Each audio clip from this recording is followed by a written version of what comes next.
Perfect. So you think God can hear poor people like you? If he could hear you, why are you still poor working for me here? You did not do it by mistake. You already planned to break my water glass, and this is very expensive. Do you know that, you garbage? I'm sorry, ma'am. Why are you so slow?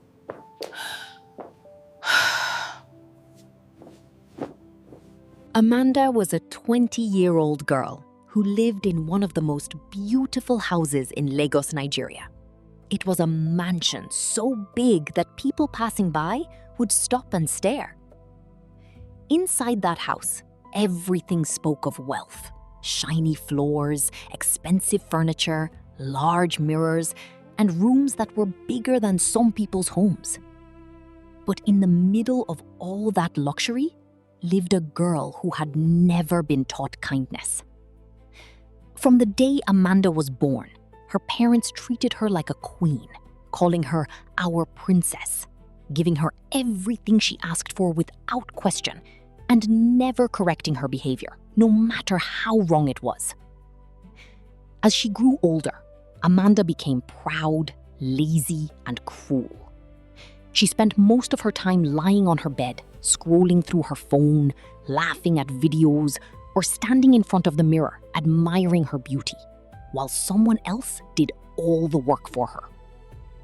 That person was Nenny, a young girl who came from a poor village far away, where life was completely different from the city. Back in her village, Nenny's parents were farmers who worked under the hot sun every day just to survive. And even with all their hard work, there were nights when they went to bed hungry.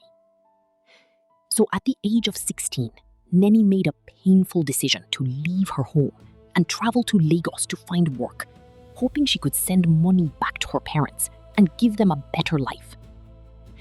When she finally got a job in Amanda's house, she believed her suffering was over. But she did not know that her real struggle was just beginning.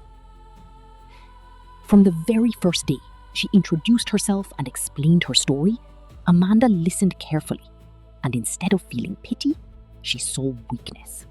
That was when she decided to use it against her, knowing very well that Nenny had nowhere else to go and no one to run to. Every single day became a test of endurance for Nenny. She woke up before sunrise to clean the entire house, prepare breakfast, wash clothes, and arrange everything perfectly. Yet, no matter how hard she tried, Amanda always found a reason to complain, shouting at her for things that did not even matter, like the way a dress was folded or how a glass of juice was served. Sometimes, even when everything was done perfectly, Amanda would still create a problem just to remind Nenny of her place. And it did not stop there. At night, when Nenny was tired and could barely stand, Amanda would call her again just to bring water, adjust curtains, or repeat tasks she had already finished, simply because she could. Whenever Nenny apologized, Amanda would mock her, repeating her words in a childish tone and laughing, while her parents sat comfortably in the living room, hearing everything but choosing to ignore it, sometimes even smiling as if it was entertaining. This only made Amanda worse because she believed her actions were right. As time went on, her words became sharper and more painful, often reminding Nenny of her poor background, calling her useless, and saying she was lucky to even be in that house. One of the most painful moments came one quiet night when Nenny knelt down in a corner to pray, asking God for strength to endure another day. But before she could finish, Amanda walked in, laughed at her, and said in a cold voice that God does not listen to poor people like her. She asked Nenny that if God truly cared, why was she still suffering? Those words pierced deeply into Nenny's heart, making her eyes fill with tears. Yet she said nothing because she was afraid of losing her job, afraid of going back home empty-handed, and afraid of disappointing her parents who were depending on her. So she swallowed her pain and continued working day after day, carrying both physical exhaustion and emotional wounds, while Amanda continued living her carefree life, completely unaware that the comfort she enjoyed was not permanent, and that very soon, everything she depended on would disappear in a way she never imagined. As the days passed in that luxurious house in Lagos, Amanda's behavior did not improve. In fact, it became even worse.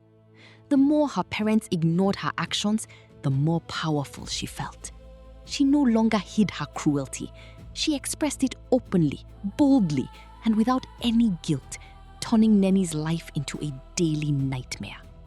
She began giving her impossible tasks, like cleaning the already spotless house over and over again, or washing clothes late into the night, only for Amanda to say the next morning that they were not properly done and had to be washed again.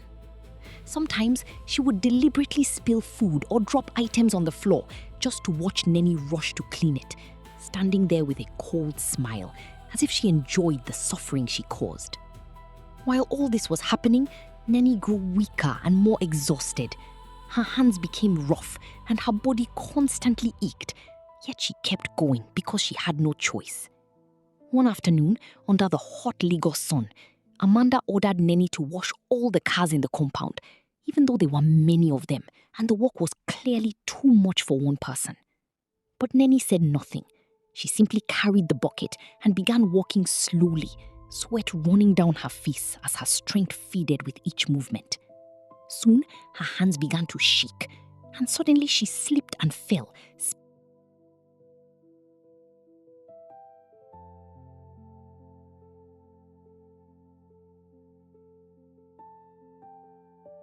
The noise drew the attention of a few neighbors who looked over the fence with quiet concern, whispering among themselves because they had seen this behavior for years. They had watched Amanda grow up with too much pride and no correction, and many of them had often said in low voices that one day life would humble her. But inside the house, nothing changed. That same evening, another incident pushed things even further. While washing dishes, Neni accidentally broke a glass cup. The sound echoed through the kitchen like a warning of what was about to come. Amanda rushed in with anger written all over her face, shouting so loudly that it frightened Neni, who immediately began apologizing. But before she could even finish, Amanda started throwing harsh words at her, saying she would deduct money from her already small salary and reminding her once again that she was nothing and had nowhere else to go. Later that night, when everyone had gone to bed, Neni sat alone in her small room, holding her hands and staring into the darkness, her spirit slowly breaking under the weight of everything she had endured. For the first time, she questioned whether leaving her village had been a mistake. But even in that moment of weakness, she still whispered a quiet prayer, asking God for strength to survive. She had no idea that things were about to change in a way that would affect not only her life, but Amanda's life even more. While all this was happening, Amanda's parents were preparing for an important business trip to Europe. They moved around the house with excitement and confidence, discussing deals and meetings, completely unaware that this journey would become the turning point of everything. The night before they left, they called Amanda into the living room, smiling proudly as they told her they would be back soon and would bring her special gifts. Amanda's face immediately lit up with excitement as she hugged them happily, already imagining the expensive things they would return with. The next morning, as their car drove out of the gate, Amanda stood outside waving with a smile, not knowing that this would be the last time she would ever see her parents alive. Inside the house, life continued as usual for a short while, with Amanda still giving orders and Neni still obeying. But slowly, the atmosphere began to change. Hours passed, then a full day, then another, and there was still no call, no message, nothing from her parents. At first, Amanda was not worried because she believed they were simply busy. But as days turned into weeks, a strange feeling of unease began to grow inside her, something she had never experienced before. Then one evening, while she sat in the living room, scrolling through her phone and laughing as usual, the television played quietly in the background. Suddenly, a breaking news report appeared, showing images of a crashed airplane, smoke rising into the sky, people crying, and emergency workers running around in chaos. As the reporter spoke and mentioned that the flight was coming from Europe to Nigeria, something inside Amanda froze. Her laughter stopped. Her eyes slowly lifted toward the screen, and her heart began to beat faster as fear crept into her mind. A fear she did not yet fully understand, but could no longer ignore. Amanda's eyes remained fixed on the television as the news continued. Her heart pounded loudly in her chest, as if it was trying to warn her before her mind could fully understand what was happening. When the reporter began mentioning the flight number and the list of passengers, her body slowly went cold. Her fingers tightened around the remote as fear turned into something heavier, something more real. Then it happened. The names of her parents were mentioned among the passengers on board. In that moment, it felt like the entire world stopped. The sound in the room faded. Her breathing became uneven, and she slowly shook her head, as if refusing to accept what she had just heard. She whispered to herself that it was a mistake, that it could not be true, that her parents were too important and too powerful for something like that to happen to them. But the images on the screen did not change, and the reporter's voice did not correct itself. The reality she had never prepared for suddenly crashed into her life without warning. Amanda let out a painful scream, dropping the remote as tears rushed down her face. Her body collapsed onto the floor as she cried uncontrollably, calling out for her parents in fear, pain, and disbelief. For the first time in her life, there was no one rushing to comfort her, no one telling her that everything would be okay, because the people who had always protected her were gone.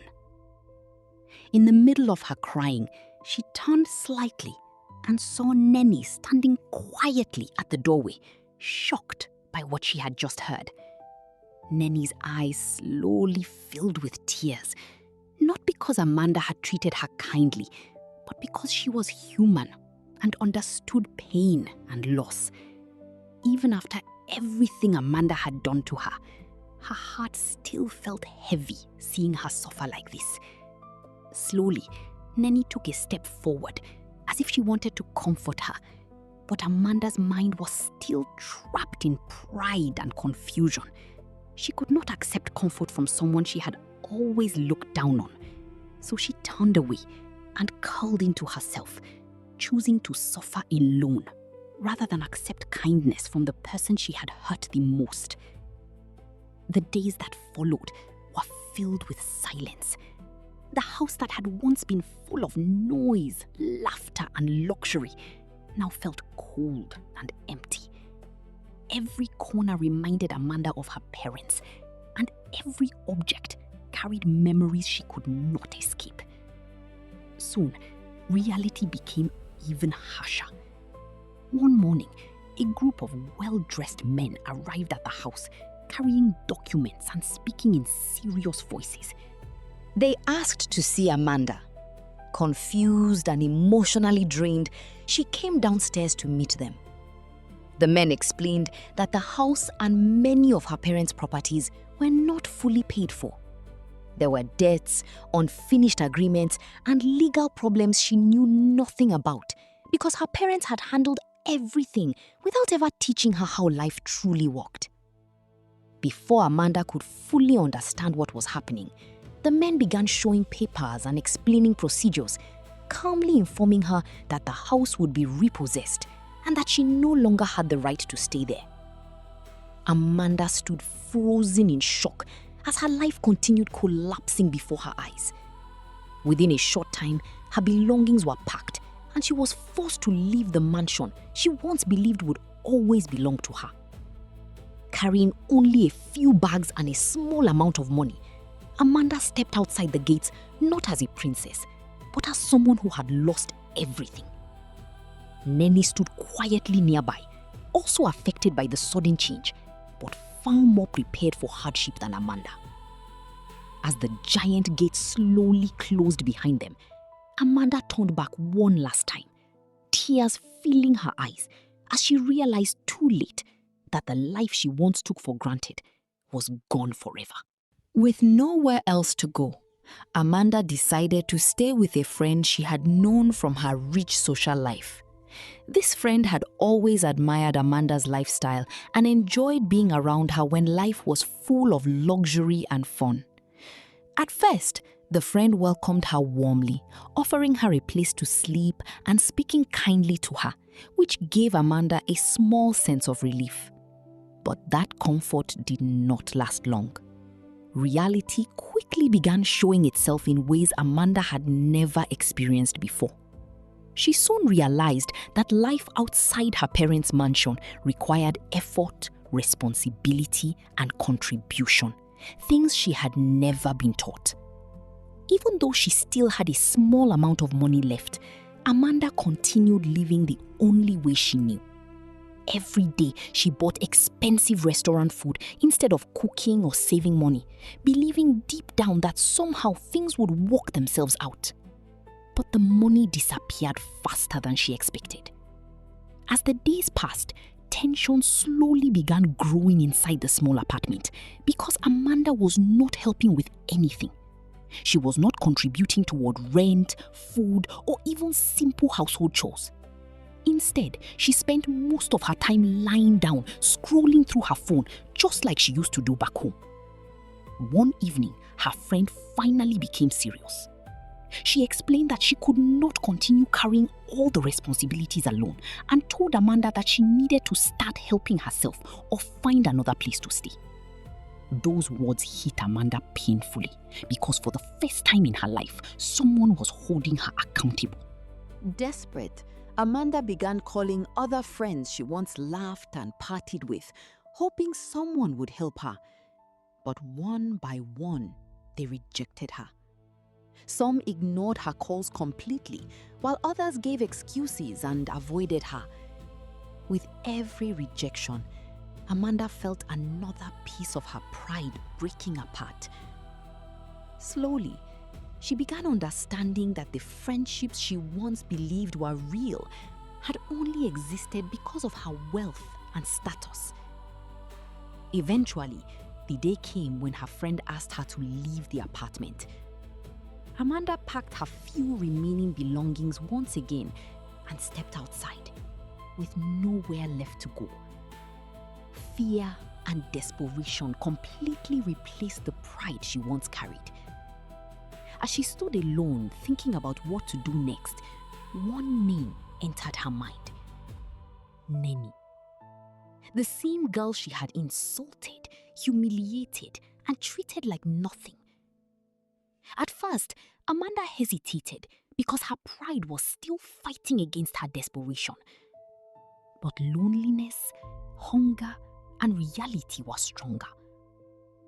With trembling hands, she found a way to contact Nenny in the village. Her voice was weak and uncertain as she asked if she could stay for only 2 days. On the other side of the phone, there was a short silence, filled with the weight of everything that had happened between them. Then Nenny responded softly, simply saying that Amanda could come. Amanda became speechless because it was the first time she had received kindness from someone she had deeply hurt. Soon after, she left the city behind and traveled toward the village, entering a completely different world from the one she had always known. When Amanda arrived at Nenny's village home, she immediately noticed how different everything was. The house was small and simple, the environment quiet, and life moved in a completely different way from the noisy luxury of Lagos. At first, Amanda felt uncomfortable and out of place. She barely spoke and mostly kept to herself, unsure of how to live in such conditions. But what surprised her the most was not the poverty around her. It was the kindness she received. Neni's parents welcomed her warmly, speaking to her gently and calling her our daughter. They shared their food with her, made space for her in their home, and treated her with a level of care Amanda had never truly experienced before. The 2 days Amanda promised slowly became more and more because deep down, she knew she had nowhere else to go. Neni also understood this truth. One evening, she spoke to her parents privately and explained Amanda's situation, asking them if they could allow her to stay longer as part of the family. Without hesitation, they agreed. Their kindness slowly began changing Amanda from the inside. For the first time in her life, she started learning how to walk and take responsibility for herself. She woke up early with the family, learned how to sweep, cook, fetch water, and help with small chores around the house. At first, she struggled badly. Simple tasks left her tired and frustrated because she had never done them before. But unlike the way she had treated Neni in the past, nobody shouted at her or mocked her mistakes. Instead, Neni and her parents corrected her patiently and encouraged her gently. Little by little, Amanda began changing. Her pride slowly disappeared, replaced by humility and understanding. One afternoon, while she and Neni were walking together outside, Amanda suddenly stopped and looked at her with tears in her eyes. The guilt she had been carrying finally became too heavy to hide. In a trembling voice, she apologized sincerely for everything she had done. For the insults, the cruelty, the humiliation, and the pain she caused. For a moment, there was silence as Neni looked at her, remembering all the suffering she had endured in that mansion. But instead of anger, Neni chose forgiveness. She told Amanda that people can change and that holding on to hatred would only continue the pain. Hearing those words break something inside Amanda completely, and tears rolled down her face as she realized how much kindness she had once rejected. From that day forward, Amanda truly became a different person. She treated others with respect, worked hard, and appreciated even the smallest acts of love and care. In the end, Amanda finally understood a lesson life had taught her in the hardest way possible. Wealth can buy comfort, but it cannot buy character. Pride may make someone feel powerful for a moment, but eventually, life humbles everyone. True strength is found in kindness, humility, and the way we treat other people. Because life can change without warning. And sometimes the very people we look down on today may become the ones who save us tomorrow. This was the story of Amanda. If this story taught you something, or if you have ever experienced a situation like this, share your thoughts in the comment section below. Don't forget to like this video and hit the subscribe button so more emotional and life-changing stories like this can keep finding you. Thanks for watching.